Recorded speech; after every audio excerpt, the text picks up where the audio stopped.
Hello student, today I am going to solve NIS 331 Sociology question paper of April 2022. Maximum marks is 100 and passing marks is 30. Time duration is 3 hours. All questions are compulsory from section A and any one option from section B. See link at description for previous year solved question paper. Section A 1. In which year was Sati Pratha banned? 1829. सती प्रथा का निषेध किस वर्ष हुआ? 1829. 2. Who founded the theosophical society? Theosophical society किस द्वारा बनाई गई? हेलेना बाल्वात्स्की और Henry Olcott. 3. What is the service caste known as? सेवारत जाति को किस नाम से पुकारते हैं? शूद्र. 4. Explain applied sociology. प्रायोगिक समाजशास्त्र की व्याख्या कीजिए. Applied sociology is the application of sociological ideas, concepts, theories, and models to address everyday problems or situations. These may arise in the workplace, in homes, in communities, or in organizations. प्रायोगिक समाजशास्त्र रोजमर्रा की समस्याओं या स्थितियों के समाधान के लिए समाजशास्त्रीय विचारों, अवधारणाओं, सिद्धांतों और मॉडलों का अनुप्रयोग है. ये कार्यस्थल में, घरों में, समुदायों में या संगठनों में उत्पन्न हो सकते हैं. 5. What do you mean by the term moiety?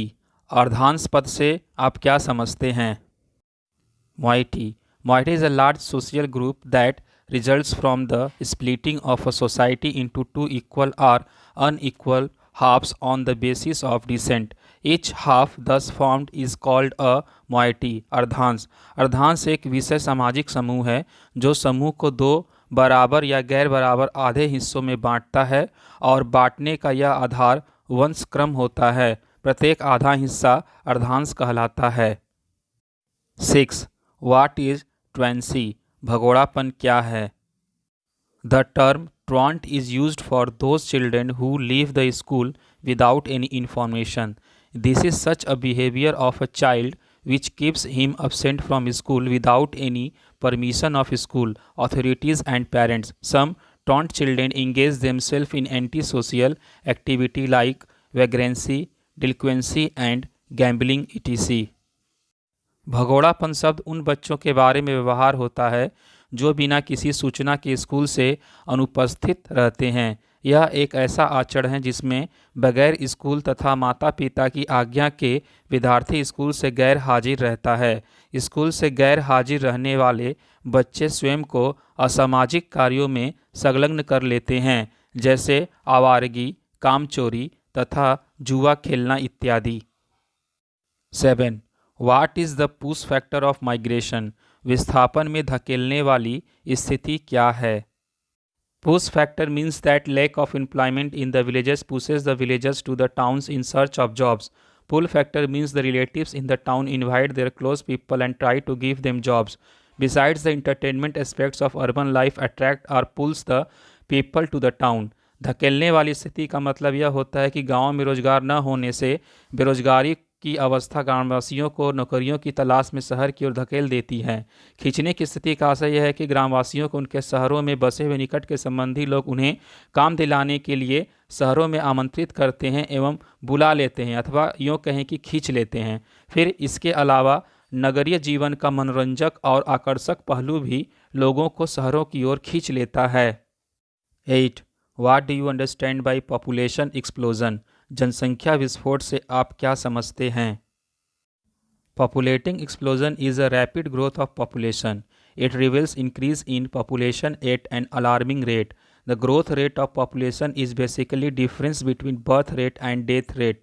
Population problem is an inevitable result of reproductive behavior of people in a society, but this view has been rejected by the population experts.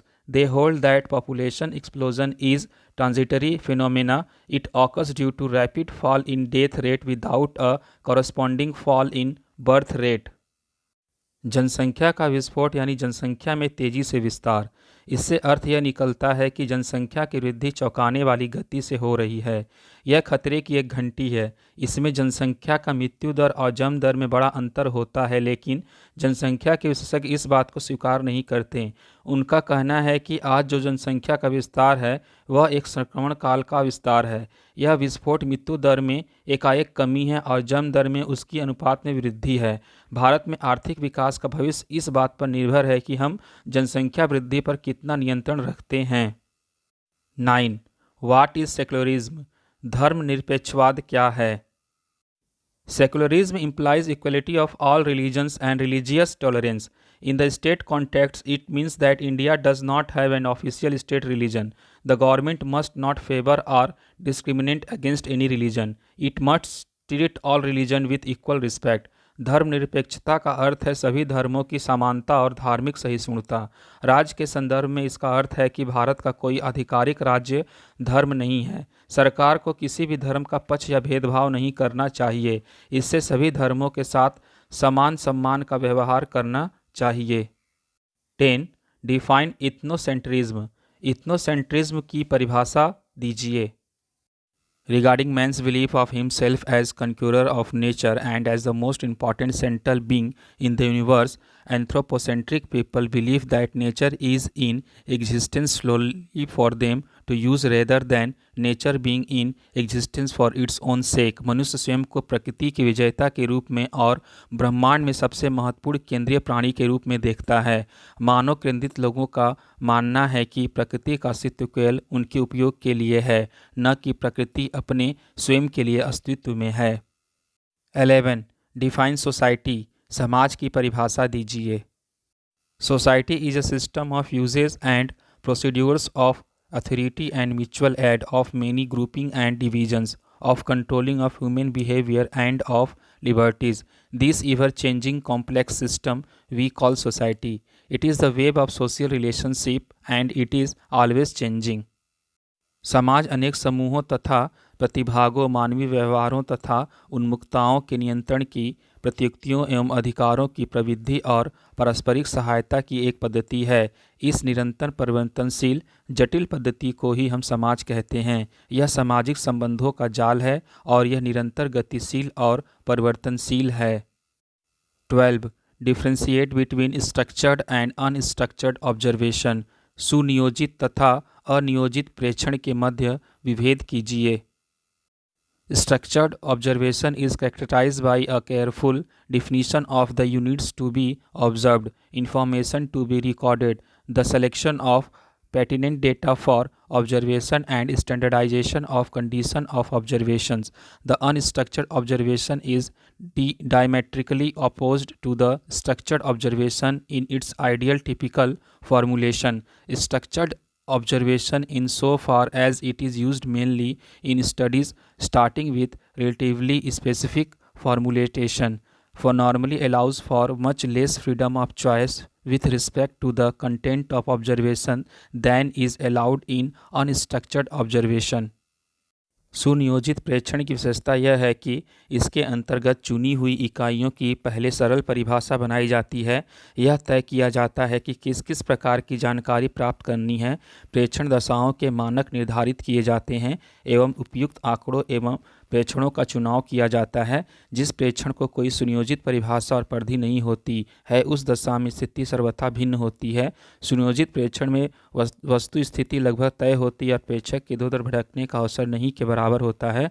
उसके एक निश्चित दिशा में अपना काम करना पड़ता है, जबकि अनियोजित प्रेक्षण में इन बंधनों की बाधा नहीं होती है।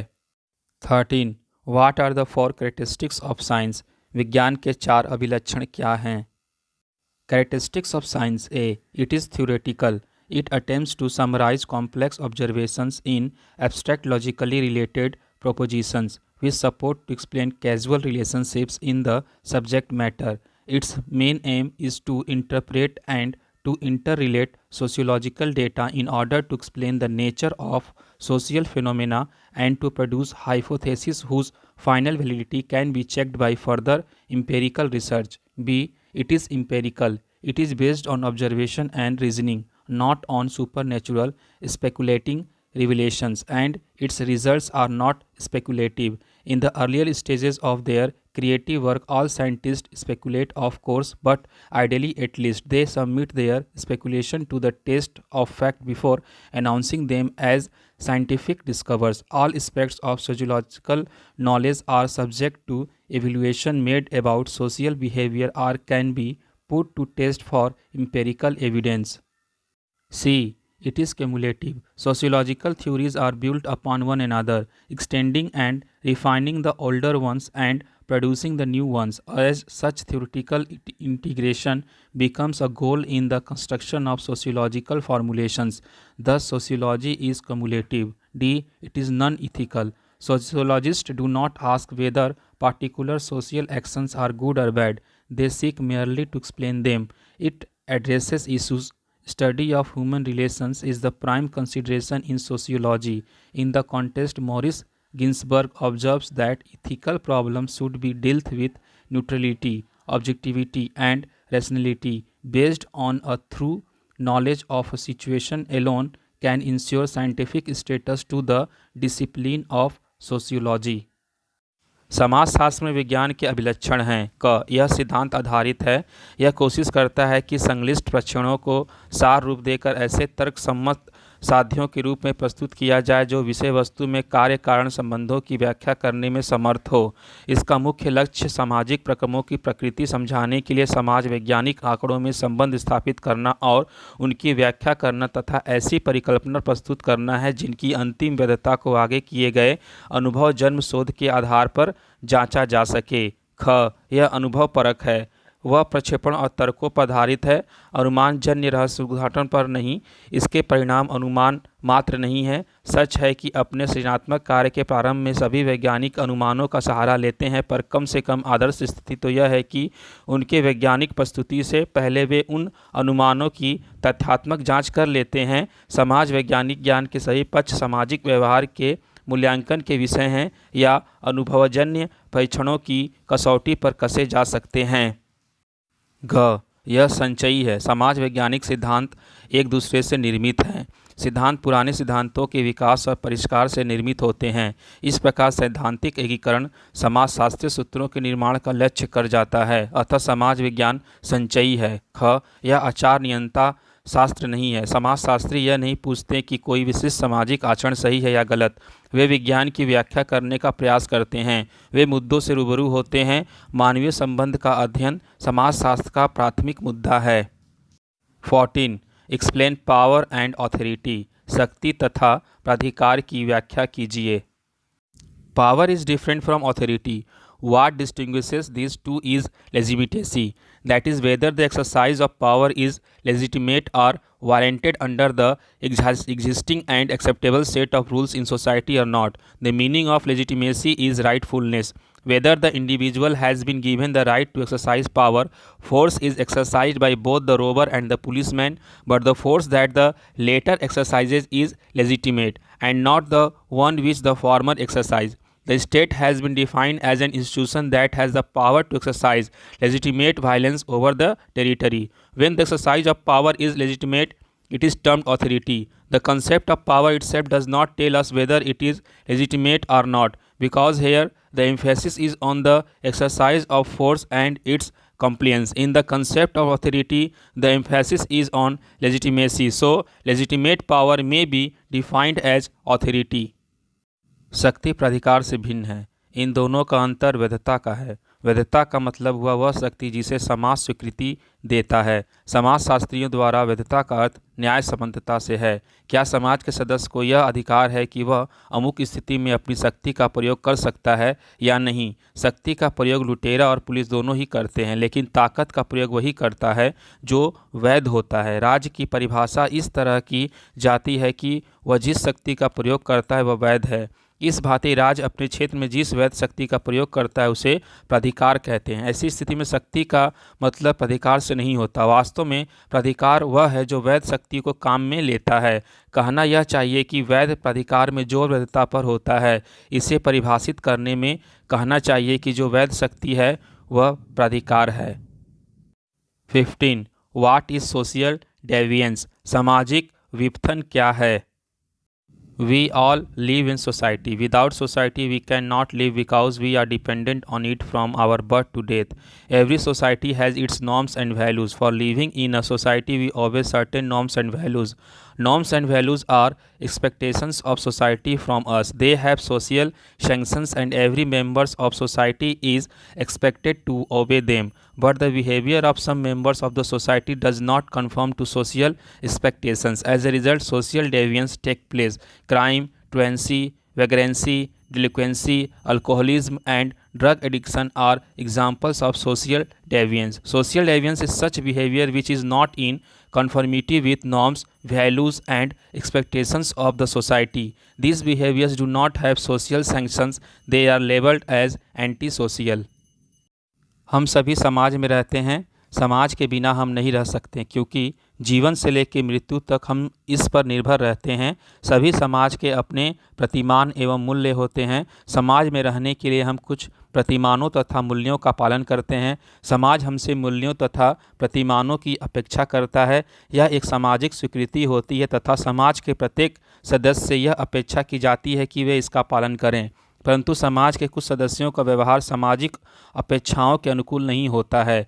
इस कारण व्यक्ति के व्यवहार में सामाजिक विपथन आ जाता है। अपराध, स्कूल से गैरहाजिर रहना, आवारगी, काम चोरी, मदिरापान या अन्य प्रकार के नशे की लत सामाजिक विपथन के उदाहरण हैं। सामाजिक विपथन एक ऐसा आचरण है जो समाज के प्रतिमानों, मूल्य एवं अपेक्षाओं के अनुकूल नहीं होता है। इन आचरणों की सामाजिक स्वीकृति नहीं होती है। इन्हें असामाजिक या गैर सामाजिक कहा जाता है। 16. Explain the concept of melting pot. Melting pot की अवधारणा की व्याख्या कीजिए। Unity has been the main focus of the national building process. The idea of unity is attached to concepts like the melting pot, culture mosaic, and plural society. Melting pot indicates autonomous cultures juxtaposed in a particular area and have autonomy but melt into a single national culture. In other words, they melt into a composite whole in a pot that symbolizes the nation. It means different cultures sink their differences and project a single identity with a common language. एकता राष्ट्र निर्माण की प्रक्रिया का मुख्य focus रहा है। एकता का विचार मेल्टिंग पॉट, सांस्कृतिक मोज़ेक और बहुवचन समाज जैसी अवधारणाओं से जुड़ा हुआ है। मेल्टिंग पॉट एक विशेष क्षेत्र में जुड़ी स्वायत्त संस्कृतियों को इंगित करता है और स्वायत्तता रखता है, लेकिन एक ही राष्ट्रीय संस्कृति में पिघल जाता है। दूसरे शब्दों में, वे एक बर्तन में एक समग्र पूरे में पिघल जाते हैं जो राष्ट्र का प्रतीक हैं। इसका मतलब है कि विभिन्न संस्कृतियां अपने मतभेदों को दूर करती हैं और एक ही पहचान को एक आम भाषा के साथ पेश करती हैं। 17. Mention the 5 principles of Buddhism. बौद्ध धर्म के 5 सिद्धांतों का उल्लेख कीजिए। Refrain from injuring living things. Refrain from taking what is not given. Refrain from all forms of sexual desires, karma. Refrain from all forms of falsehood, that is, lies in word and deed. Refrain from worldly enjoyments. No drugs, no drink, and no laziness. जीवित प्राणियों को घायल करने से बचना चाहिए। उन वस्तुओं से अपने आप को दूर रखना चाहिए जो आपको दी नहीं गई हैं। काम से जुड़ी हुई इच्छाओं से अपने को दूर रखना चाहिए। किसी भी प्रकार के झूठ से शब्द और क्रिया में स्वयं को दूर रखना चाहिए। संसार के सभी मौज मजा, नशाखोरी तथा लालचीपन से स्वयं को बचाना चाहिए। 18. Who are child labourers. बाल मजदूर कौन हैं? Child labour. You might have seen children earning wages at an age when they are expected to attend school. They belong to age group of 5 to 14 years. They generally come from families below poverty line. Their parents do not have sufficient means or income to feed and clothe them, so their parents send them to earn wages. In place of sending them to school, they are known as child laborers. बाल श्रमिक वे बच्चे जिन्हें school जाना चाहिए बहुत कम उम्र में काम धंधा करने लगते हैं। उनकी उम्र 5 से 14 वर्ष की अवधि होती है। ऐसे बच्चे गरीबी की रेखा से नीचे के परिवारों के होते हैं। इन परिवारों के पास अपने बच्चों के पोषण के लिए पर्याप्त आय के साधन नहीं होते जिनसे वे भोजन एवं वस्त्र उपलब्ध करा सकें। इन कारणों से माता पिता उन्हें स्कूल नहीं भेजते। इन बच्चों को हम बाल श्रमिक कहते हैं।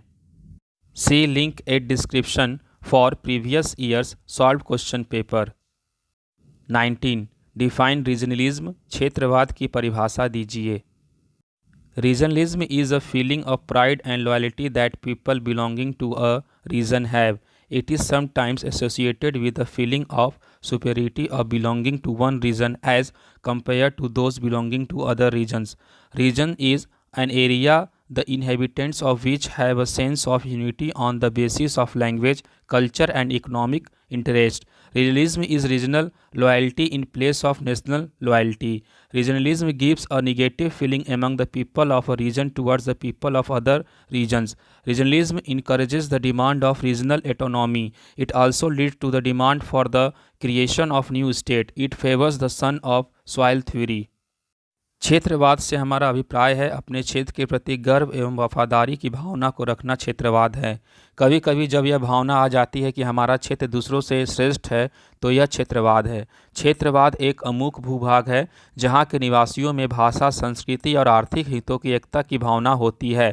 क्षेत्रवाद वस्तुतः स्थानीय वफादारी होती है। इस भांति क्षेत्रवाद दूसरे क्षेत्र के लोगों के प्रति नकारात्मक भावना होती है। यह नकारात्मक भावना अपने क्षेत्र की स्वायत्तता के लिए होती है। इसी कारण प्रत्येक क्षेत्र अपनी स्वायत्तता की मांग करता है। यह इसी भावना के कारण है कि नए राज्य की मांग की जाती है। इसी के कारण अपनी भूमि के पुत्र का सिद्धांत विभिन्न क्षेत्रों में दिखाई देता है। 20. What are the characteristics of social system? सामाजिक व्यवस्था की विशेषताएं क्या हैं? 1. Social system is based on the interaction of plurality of individuals. 2.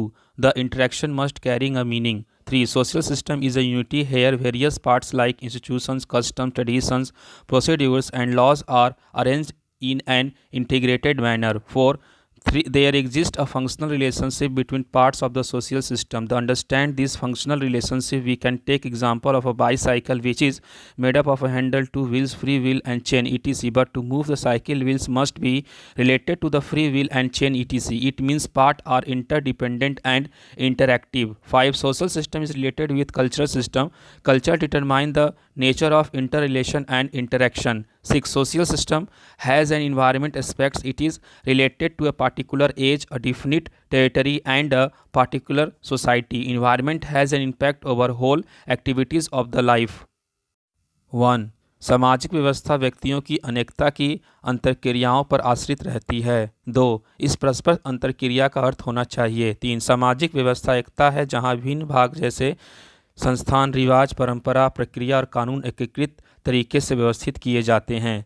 4. सामाजिक व्यवस्था के भागों के बीच व्यवहारिक संबंध होता है। हम साइकिल का उदाहरण ले सकते हैं जिनमें 2 दस्ते, 2 चक्के, मुक्त चक्का और चैन आदि होते हैं, लेकिन साइकिल को चलाने के लिए चक्के और चैन की आदि को जुड़ा रहना चाहिए। इसका अर्थ है कि सभी लोग एक दूसरे पर आश्रित और परस्पर संबंधित हैं। 5. सामाजिक व्यवस्था सांस्कृतिक व्यवस्था से जुड़ी है। सांस्कृतिक अंतरक्रिया के अंतर संबंधों की प्रकृति को निर्धारित करती है। 6. सामाजिक व्यवस्था का वातावरणीय पक्ष भी है। यह किसी निश्चित युग से जुड़ा रहता है तथा एक निश्चित क्षेत्र एवं समाज से संबंधित रहता है। वातावरण का असर जीवन की सभी क्रियाओं पर पड़ता है। 21.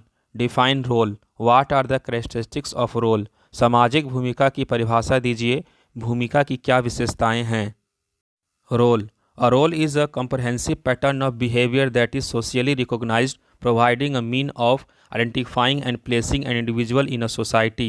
Characteristics of role. 1. Role is a dynamic aspect of the status. 2. Role exists in status. Role cannot be isolated from status. 3. Role is not found in vacuum. It has a strong cultural aspects. 4. The normative aspects of role is culture. 5. Role is relative. भूमिका। भूमिका व्यवहार का एक व्यापक pattern है जिसे सामाजिक रूप से मान्यता प्राप्त है, जो किसी व्यक्ति को समाज में पहचानने और रखने का एक साधन प्रदान करता है। भूमिका की विशेषताएं। 1. भूमिका परिस्थिति का प्रगतिशील पहलू है। 2. भूमिका परिस्थिति में ही निहित होती है। भूमिका को परिस्थिति से अलग नहीं किया जा सकता। 3. भूमिका निर्वात में नहीं मिलती, इसका एक सांस्कृतिक पहलू होता है। 4. संस्कृति भूमिका का प्रतिमानात्मक पहलू होती है। 5. भूमिका सापेक्ष होती है। 21. Describe the characteristic of a family. परिवार की विशेषताओं का वर्णन कीजिए। 1. Universality. Family as a social unit is universal. There is not a single society in this universe where family is not found. The reason for its universality is that it performs many functions which are indispensable for the individual and society. The biological, economic, social, and psychological functions are performed by the family so efficiently and simultaneously that it has become indispensable for everyone. In fact, society has not been able to find any alternative association which performs so many functions at one time with so much selfless devotion. 2. Emotional basis. Family members are emotionally bound to each other. They provide love, care, and protection to each other and are ready to make sacrifices for the welfare of family members. 3. Limited size. A family is basically made up of a husband, wife, and their unmarried children. It is a small group and its membership is confined to those who are related by either marriage or blood ties. Large families are getting fewer and fewer day by day. 4. Nuclear position in social structure. Family is regarded as basic, nuclear, or fundamental to all social groupings. In the simpler as well as in the advanced societies, the whole social structure, that is stable set of social relations, is built largely on the basis of family. 5. Social regulations. Family is run according to social norms. Its members are trained to follow social norms and customs in the process of socialization. Interrelationships and interaction among family members are guided by social and legal regulation. 6. Its permanent and temporary nature. The family institution is enduring and universal, but an individual family lasts till the husband and wife are together. After their demise or divorce, new families of their sons and daughters perpetuate the family name and tradition, and the cycle goes on. 1. सार्वभौमिकता. एक सामाजिक इकाई के रूप में परिवार सार्वभौमिक होता है. इस विश्व में कोई भी एक ऐसा समाज नहीं होगा जिसमें परिवार न मिले. इसे सार्वभौमिक इसलिए कहते हैं कि व्यक्ति और समाज के कुछ ऐसे काम हैं जो परिवार के बिना नहीं हो सकते. जैविकीय, आर्थिक, सामाजिक और मनोवैज्ञानिक प्रकार ऐसे हैं जिन्हें परिवार के बिना कोई और सामाजिक संस्था नहीं कर सकती. वास्तव में देखा जाए तो समाज के पास इसका और कोई विकल्प नहीं है जो प्रतिबद्धता और निस्वार्थ भाव से उन सब कामों को कर ले जिसे बखूबी परिवार कर लेता है. 2. संवेगात्मक आधार. परिवार के सदस्य एक दूसरे से संवेगात्मक रूप से जुड़े होते हैं. ये सदस्य एक दूसरे को प्यार, परवाह और सुरक्षा देते हैं. परिवार के कल्याण के लिए सदस्य किसी भी त्याग को करने के लिए तैयार रहते हैं. 3. सीमित आकार. बुनियादी रूप से परिवार में पति, पत्नी और उनके अविवाहित बच्चे होते हैं. यह एक छोटा समूह होता है जिसमें सदस्य के रूप में वे लोग होते हैं जो विवाह या रक्त संबंधों से जुड़ा होता है. बड़े परिवार दिन ब दिन छोटे आकार के हो रहे हैं. 4. सामाजिक संरचना में एकांकी परिवार का स्थान. सभी सामाजिक समूहों में एकाकी परिवार बुनियादी रूप से अनिवार्य होते हैं. सामान्य या उन्नत समाजों में जो सामाजिक संबंधों की संरचना होती है उसे बनाने का काम परिवार ही करता है. 5. सामाजिक नियमन. परिवार सामाजिक मानदंड के अनुसार कार्य करते हैं. समाजीकरण की प्रक्रिया के माध्यम से परिवार के सदस्यों को सामाजिक मानदंडों और रीति रिवाजों का पालन करने का प्रशिक्षण दिया जाता है. परिवार के सदस्यों के बीच में अंतर संबंधों और अंतःक्रियाओं का मार्गदर्शन सामाजिक और कानूनी नियमन द्वारा किया जाता है. 6. परिवार की अस्थायी और अस्थायी प्रकृति. परिवार की संस्था सार्वभौमिक होती है तथा निरंतर चलने वाली होती है, लेकिन एक विशेष परिवार तब तक चलता है जब तक पति और पत्नी एक साथ रहते हैं और वे परिवार के नाम और परंपरा को बनाए रखते हैं. ऐसा होने पर परिवार की साइकिल का यह है परंपर पहिया चलता रहता है.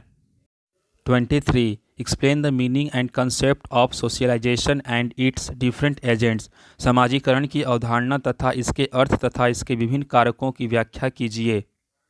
When a child is born, it is merely an organism, a jiva, and through the process of socialization, it becomes Purusha or Stri, in the other word, an individual. The culture that a family, community, and society inculcate in an individuals make him Manushya. The child responds to the forces around it, both human and physical object. It can be called a process of growing up in a society which a child acquires through its growth in age and is also influenced by cultural norms, traditions, values, and different cultural patterns of the group to which it belongs. In this process, the child imbibes the cultural pattern, learns to perform its individual and social roles. In this way, the child makes efforts to adjust himself to the social order. Socialization is a comprehensive and endless process which continues throughout the life of an individual.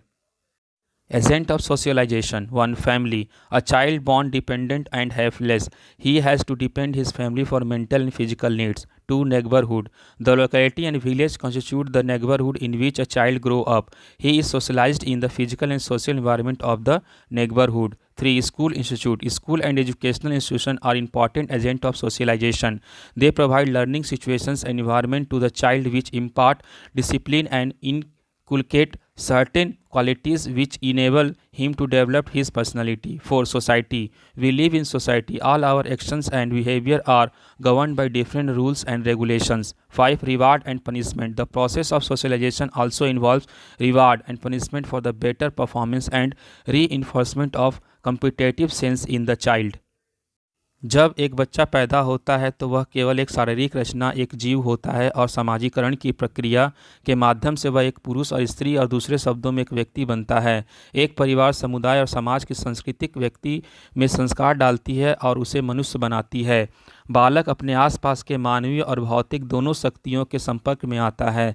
इसे समाज में आगे बढ़ने की एक प्रक्रिया कहा जा सकता है जिसे बालक अपनी उम्र के बढ़ने के अनुसार प्राप्त करता है और साथ ही जिससे वह अपने संबंधित समुदाय के सांस्कृतिक आदर्शों, रीतियों, नैतिक मूल्यों और विभिन्न सांस्कृतिक पद्धतियों से प्रभावित भी होता है। इस प्रक्रिया में बालक सांस्कृतिक पद्धतियों को ग्रहण करता है और अपनी व्यक्तिगत और सामाजिक भूमिकाओं का निर्वाह करना सीखता है। इस प्रकार बालक स्वयं को सामाजिक व्यवस्था के अनुकूल बनाने का प्रयास करता है। समाजीकरण एक विस्तृत और अंतहीन प्रक्रिया है जो एक व्यक्ति के साथ जीवन पर्यंत चलती रहती है। समाजीकरण के कारक। एक परिवार। बच्चा जब पैदा होता है तो वह आश्रित और असहाय होता है। उसकी विभिन्न शारीरिक और मानसिक विशेषताएं होती हैं। उसे अपनी शारीरिक और मानसिक आवश्यकताओं की पूर्ति के लिए माता पिता पर निर्भर रहना पड़ता है।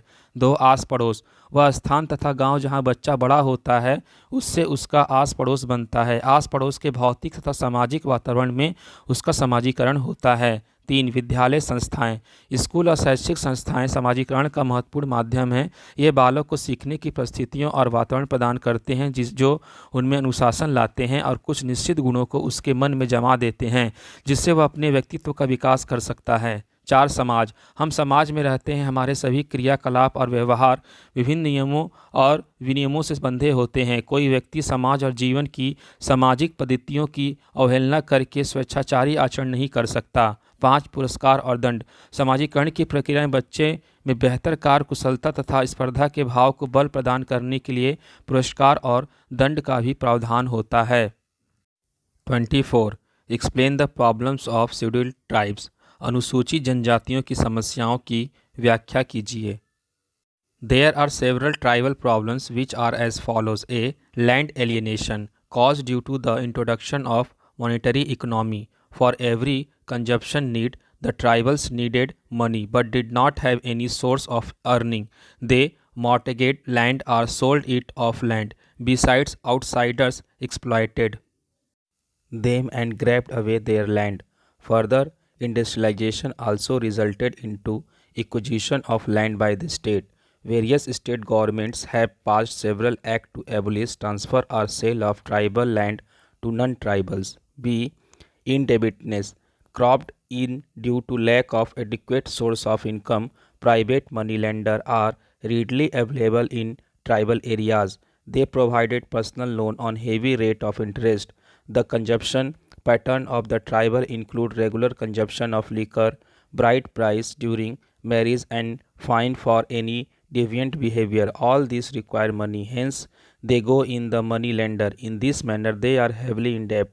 Effectively, measures have been taken by various state governments to curb the entry of sahukars into the tribal area, and arrangements have been made to secure loans on nominal rate of interest from the banks and cooperative societies. C. Bonded labour is a serious problem which can in due to rampant poverty and lack of stable income. In fact, land alienation, indebtedness, bonded labor, and poverty are interrelated problems. Lack of money leads to take loan from money lender by mortgaging land. The tribe community is unable to repay, hence serve as a bonded laborer. D. Shifting cultivation among tribal is a problem since it involves large-scale deforestation. Shifting cultivation is known by various names such as Sweden cultivation, Jhum, Khalu, and Podu. Shifting cultivation involves clearing of a plot, usually in hilly or terrace area, that is cutting plants and shrubs and then broadcasting seeds. It does not involve plug cultivation. The area is cultivated for 1 or 2 years and then is left hollow for 5 to 7 years to allow the vegetation to grow densely and to repeat the cycle. Illiteracy among tribes is a major hand care towards their development. One account of inaccessible habit among tribals, education has not spread fast among them. The school timing usually clashes with the timing of economic and agricultural operations. However, several programs have been launched to provide educational access by establishing a primary school within a radius of 1 kilometer. A problem of health and nutrition among the tribal has been found mainly due to lack of proper medical and sanitary facility and poverty. Their practice of indigenous medicine and magical practice for treatment have been very good in the past, but today timing have changed considerably. Disease range between diarrhea, jaundice, smallpox, malaria, filaria to AIDS, heart alignment and hypertension etc. They require proper treatment in well-equipped hospitals. 1. भूमि अलगाव की समस्या मुद्रा अर्थव्यवस्था के आने के कारण पैदा हुई है। प्रत्येक उपभोग के साथ आदिवासी को धन की आवश्यकता पड़ी, लेकिन कमाने का कोई और स्रोत उसके पास नहीं रहा। परिणाम स्वरूप उन्होंने अपनी ज़मीन को गिरवी रखा या उसको बेच दिया। इसके अतिरिक्त बाहरी लोगों ने आदिवासियों का शोषण किया और उनसे ज़मीन हथिया ली। राज्य ने भी औद्योगिकरण के नाम पर ज़मीन को ले लिया। राज्य ने कई अधिनियम पारित करके ज़मीन के हस्तांतरण या बिक्री को गैर आदिवासियों के हाथों में पहुँचाने से रोक दिया। 2. ऋणग्रस्तता। आय के साधनों के अभाव में आदिवासियों की ऋणग्रस्तता बढ़ गई। कई महाजनों और साहूकारों ने ऋण देकर गरीबी बढ़ा दी। इन महाजनों ने ऊंची ब्याज दर पर ऋण दिया। इस ऋण सुविधा के कारण आदिवासी शराब पीने लगे। शादी में स्त्री धन या वधु मूल्य की रकम बढ़ गई। इस उपयोग के कारण आदिवासियों को धन की आवश्यकता पड़ी और इस कारण वह साहूकार के पास जाने लगे। इन प्रभावशाली कारणों से प्रेरित होकर राज्य सरकार ने साहूकारों को आदिवासी क्षेत्र में पहुंचने से रोक दिया। राज्य ने बैंक और सहकारी सोसाइटी के प्रेरित किया कि वे अपेक्षित रूप से थोड़े ब्याज में आदिवासियों की सहायता करें। 3. बंधुआ मजदूर। यह गंभीर समस्या है। इस समस्या का उद्गम नितांत गरीबी और आय की निरंतर होने वाली कमी है। देखा जाए तो भूमि अलगाव, ऋणग्रस्तता, बंधुआ मजदूरी एवं गरीबी पारस्परिक रूप से जुड़े हुए हैं। धन के अभाव में साहूकार आदिवासियों की जमीन को गिरवी रख लेते हैं और धन के न होने के कारण आदिवासी कर्जा नहीं चुका पाता। इसका प्रभाव यह होता है कि वह बंधुआ मजदूर बन जाता है। 4. कृषि हस्तांतरण। आदिवासियों की बहुत बड़ी समस्या कृषि हस्तांतरण है। इसे कई नामों से जानते हैं। उत्तर पूर्व में यह झूम कहलाती है, बिहार में इसे खोलू कहते हैं, उड़ीसा के खोण और परिजन आदिवासियों में यह प्रथा कोंडू नाम से जानी जाती है। कृषि हस्तांतरण का आशय जंगल और विशेष करके पहाड़ी क्षेत्रों की जमीन को काट देना या खाली किए स्थान पर बीज को छिड़क देना होता है। इस तरह के खाली किए हुए भूभाग पर अरहर, मक्का एवं बाजरे की खेती की जाती है। यहाँ हल की खेती से नहीं की जाती, केवल बीज को छिड़क दिया जाता है। इस भांति 1-2 बार जंगल और पहाड़ की भूमि पर फसल की जाती है तथा 5 साल वर्षों बाद इस प्रक्रिया को दोहराया जाता है। 5. शिक्षा। आदिवासियों के विकास में सबसे बड़ी समस्या अशिक्षा की है। शिक्षा का विकास इस क्षेत्र में इसलिए रुक गया है कि आदिवासी दुर्गम स्थानों पर रहते हैं। स्कूल में पढ़ाई का समय आर्थिक एवं कृषि उपार्जन के आड़े आता है। इन दोनों में मेल नहीं होता। इस कठिनाई को देखते हुए सरकार ने 1 किलोमीटर की दूरी पर प्राथमिक स्कूल खोलने का प्रयास अवश्य किया है। 6. स्वास्थ्य और पोषण की समस्या। स्वास्थ्य सुविधाओं के अभाव के कारण आदिवासियों का पर्याप्त पोषण नहीं होता। उनमें कई तरह की बीमारियां होती हैं। इन बीमारियों में मुख्यतः मलेरिया और पीलिया है। इन बीमारियों का इलाज केवल प्राथमिक स्वास्थ्य केंद्र और अस्पतालों में ही हो सकता है। प्रत्येक गांव में स्वास्थ्य केंद्र खोलने का प्रयास किया जा रहा है। Section B, option 1, 25. In which year was the widow remarriage act passed. विधवा पुनर्विवाह कानून किस वर्ष पारित किया गया? 1856. 26. What do you understand by female headed household? महिला मुखिया घर से आप क्या समझते हैं? A female head of household refers to a woman in charge of managing the family. घर की महिला मुखिया से तात्पर्य परिवार के प्रबंधन की प्रभारी महिला से है। 27. Explain gender equality. लैंगिक समानता की व्याख्या कीजिए। Gender equality refers to a situation or condition which men and women receive equal treatment in all social institutions. In a gender equal society, women and men have the freedom to exercise their choices and treat each other with respect. लैंगिक समानता का मतलब एक ऐसी स्थिति से है जिसमें सभी संस्थाओं में आदमी और औरत के साथ समान व्यवहार किया जाए। लैंगिक समानता वाले समाज में पुरुष और स्त्री दोनों को यह स्वतंत्रता है कि वे अपनी पसंदगी और प्रतिष्ठा के अनुसार अपना काम करें। 28. What are the main features of rape law? बलात्कार कानून के मुख्य अभिलक्षण क्या हैं? Rape, which is an act of forcible sexual intercourse with a woman, is an offence punishable with a minimum of 7 years imprisonment. If it is a case of custodial rape, gang rape, or rape of a pregnant woman or a girl below 12 years of age, the minimum period of punishment is 10 years. Murder is committed after a rape and the instance is so cruel in nature that it qualifies as rarest of rare. A death sentence is given. बलात्कार किसी महिला के साथ जबरदस्ती यौन संबंध स्थापित करने की क्रिया है जिसके लिए कम से कम 7 वर्ष की जेल के दंड दिए जाने का प्रावधान है। अगर यह हिरासत में किया गया बलात्कार है, सामूहिक बलात्कार और गर्भवती महिला से बलात्कार अथवा 12 वर्ष से कम उम्र की लड़की के साथ किया गया बलात्कार है तो इसके लिए कम से कम 10 वर्ष की जेल के दंड का प्रावधान है। अगर बलात्कार के बाद हत्या की जाती है और बलात्कार की प्रकृति इतना क्रूर है कि इसे दुर्लभ से दुर्लभ अपराध के रूप में रखा जाता है, तब मौत की सजा दी जाती है। 29. What are the directive principles of the state policy? राजनीति के दशा निर्देशक सिद्धांत क्या हैं? Directive principle of state policy has been grouped into 4 categories. These are 1. The economic and social principle, 2. The Gandhian principle, 3. Principles and policy relating to international peace and security, and 4. Miscellaneous. 1. The economic and social principles. The state shall endeavor to achieve social and economic welfare of the people by 1. Providing adequate means of livelihood for both men and women. 2. Organizing the economic system in a way to avoid concentration of wealth in few hands. 3. Securing equal pay for equal work for both men and women. 4. Securing suitable employment and healthy working conditions for men, women and children. 2. The Gandhian principles. There are certain principles based on the ideal advocated by Mahatma Gandhi. These principles are as follow. 1. To organize village panchayats. 2.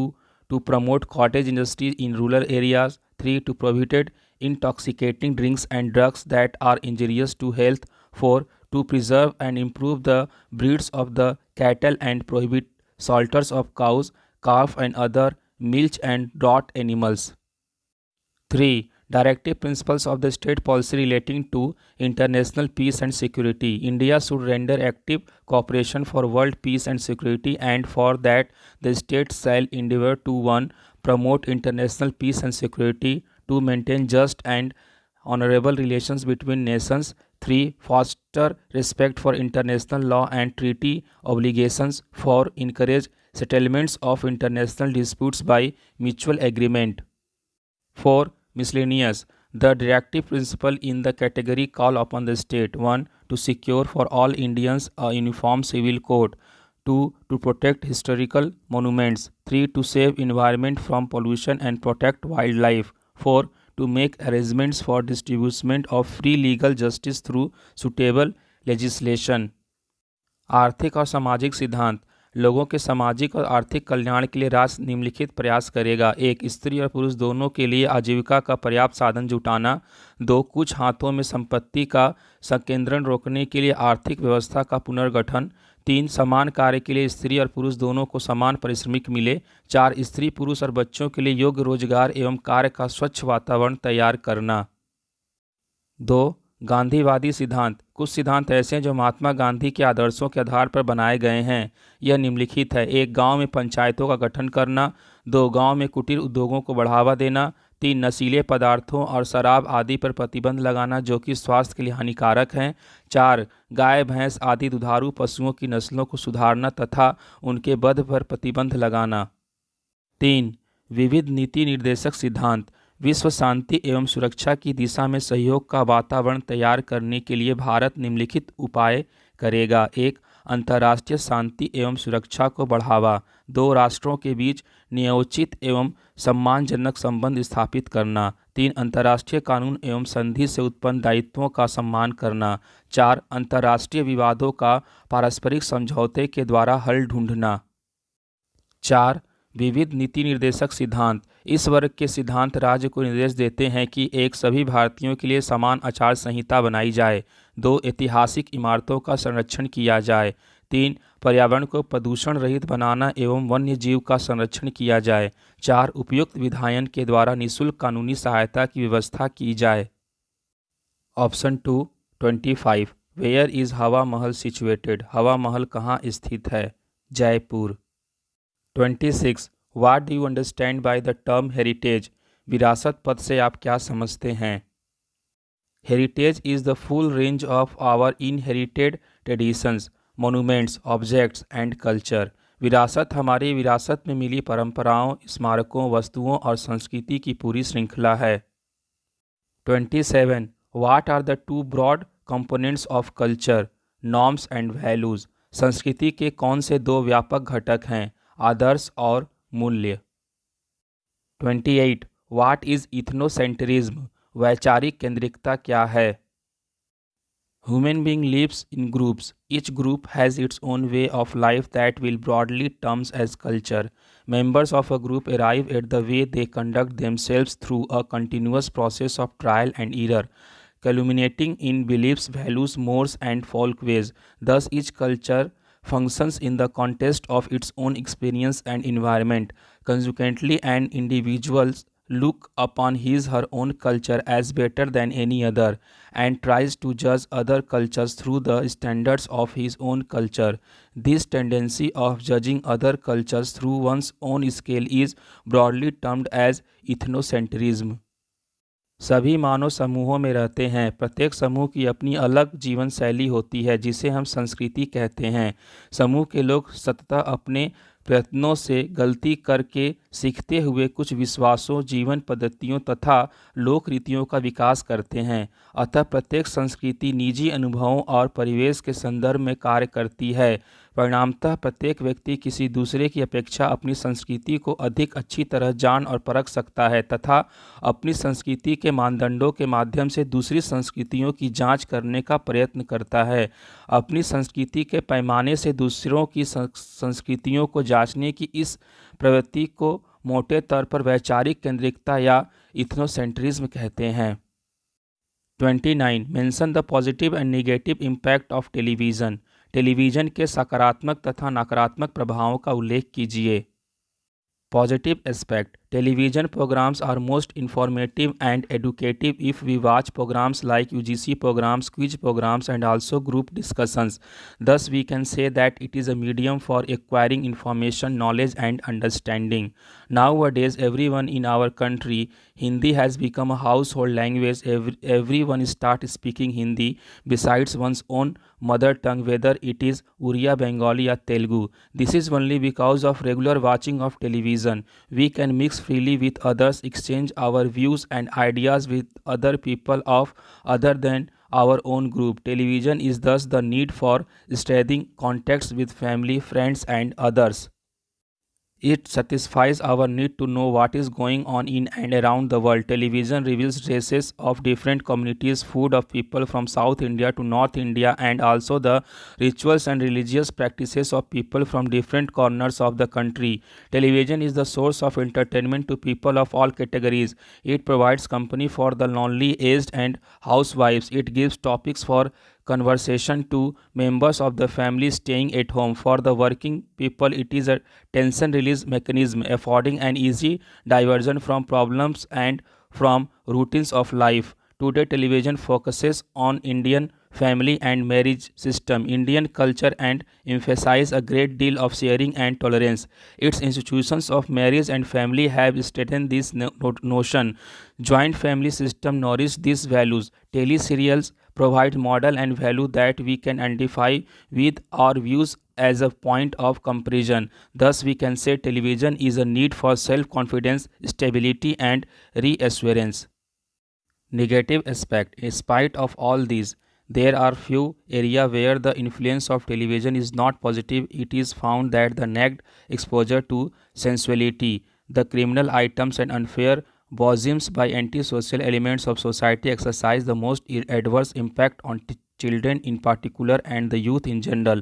Many of the scenes and themes shown on TV, in films, serial advertisements, interviews, etc., often run down the values and ideals and cultural themes for which our traditional national culture stood, but it demonized the viewer by naked exposure to sensuality, criminality, militancy, unfairness, and several other negative aspects of it.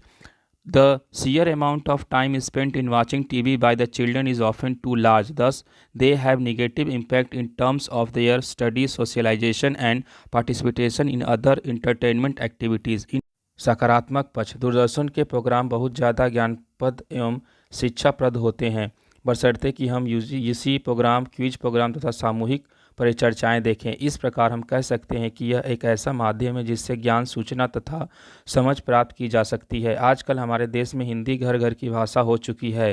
प्रत्येक व्यक्ति की हिंदी अपनी मातृभाषा न होते हुए, अर्थात उड़िया, बंगाली या तेलुगु होते हुए भी हिंदी में बोलना प्रारंभ कर देता है। यह केवल लगातार दूरदर्शन देखने के कारण ही है। हम दूसरों के साथ स्वतंत्र रूप से घुल मिल सकते हैं, अपने विचारों और दृष्टिकोण का अपने निजी समूह के अतिरिक्त दूसरे लोगों से भी आदान प्रदान कर सकते हैं। इस तरह दूरदर्शन अपने परिवार, मित्रों तथा अन्य लोगों से संपर्कों को मजबूत बनाने या बढ़ाने के लिए एक आवश्यकता बन गया है। यह जानना कि विश्व में और हमारे आसपास क्या हो रहा है, दूरदर्शन हमारी बहुत बड़ी आवश्यकता को पूर्ति कर देता है। दूरदर्शन दक्षिण भारत से उत्तर भारत के विभिन्न समुदायों के पहनावे, लोगों के भोजन को दिखलाता है और देश के विभिन्न घरों के लोगों के पूजा पाठ और धार्मिक रीति रिवाजों को भी प्रकट करता है। दूरदर्शन सभी श्रेणियों के लोगों के मनोरंजन का साधन है। यह अकेले एवं एकांकी व्यक्ति जैसे बूढ़ों तथा गृहिणियों के लिए साथी का काम करता है। घर में रहने वाले परिवार के सदस्यों के लिए बातचीत के लिए अनेक विषय प्रदान करता है। कामकाजी लोगों का ध्यान जीवन की सामान्य एवं दैनिक समस्याओं से आसानी से हटाकर खिंचाव या तनाव मुक्त करता है। आज दूरदर्शन भारतीय परिवारों और विवाह की रीतियों तथा भारतीय संस्कृति पर भी नज़र रखता है और परस्पर समझ बूझ एवं सहनशीलता पर बल दे रहा है। भारत में परिवार एवं विवाह जैसी सामाजिक संस्थाओं ने इस विचार को सदा मजबूत बनाया है। संयुक्त परिवार प्रणाली ने इस जीवन मूल्यों को पोषित किया है। दूरदर्शन की सीरियलों में ऐसे आदर्श और जीवन मूल्य दिखाए जाते हैं जिनसे हम उनके द्वारा अपने को जान पहचान सकते हैं और तुलना के रूप में उनका उपयोग कर सकते हैं। इस प्रकार हम कह सकते हैं कि दूरदर्शन आत्मविश्वास, स्थिरता और पुनर्विश्वास की स्थापना के लिए एक आवश्यकता बन गया है। नकारात्मक पक्ष। इन सब बातों के बावजूद कुछ ऐसे क्षेत्र भी हैं जहां दूरदर्शन का प्रभाव सकारात्मक नहीं पड़ा है। यह पाया गया है कि कामुकता के नग्न प्रदर्शन, आपराधिक प्रसंग और समाज के असामाजिक तत्वों द्वारा दिखाई गई बर्बरता, दादागिरी, समानता युवकों पर एक ऐसे विशेष रूप से बच्चों पर सर्वाधिक प्रतिकूल प्रभाव डालते हैं। फिल्मों, सीरियलों, विज्ञापनों और भेंट वार्ताओं आदि जो दूरदर्शन पर दिखाए जाते हैं के दृश्य और विषय प्रायः हमारे उन जीवन मूल्यों और आदर्शों की अवमानना करते हैं जिनके लिए हमारी परंपरागत राष्ट्रीय संस्कृति विख्यात है। पर ये कामुक नंगे प्रदर्शन, आपराधिकता, दादागिरी, मार काट, भद्दे प्रदर्शनों तथा इसके अनेक अन्य नकारात्मक पहलुओं के द्वारा दर्शकों को लज्जित कर देते हैं। बच्चे बहुत ज़्यादा समय से दूरदर्शन देख रहे हैं। इस प्रकार उनके समुचित पढ़ने लिखने, सामाजिक मेल जोल द्वारा और दूसरी मनोरंजक गतिविधियों में भाग लेने के अभाव के कारण उन पर नकारात्मक प्रभाव पड़ता है। See link at description for previous year's solved question paper.